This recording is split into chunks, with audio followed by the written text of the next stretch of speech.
আকাশ বাতাস পাড়ি দিতাম কন্যা তোরই জন্য। তোর সাথে যে কথা বললে হতাম আমি ধন্য। আকাশ বাতাস পাড়ি দিতাম কন্যা তোরই জন্য।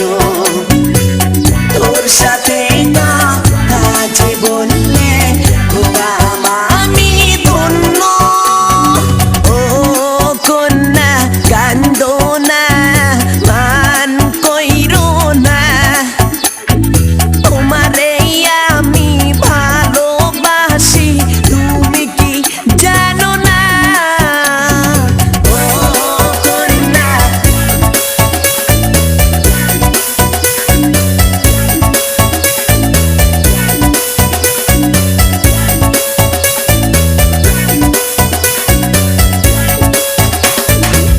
লাল শাড়ি পরায়া গো মহিনা যাইবে শ্বশুর বাড়ি।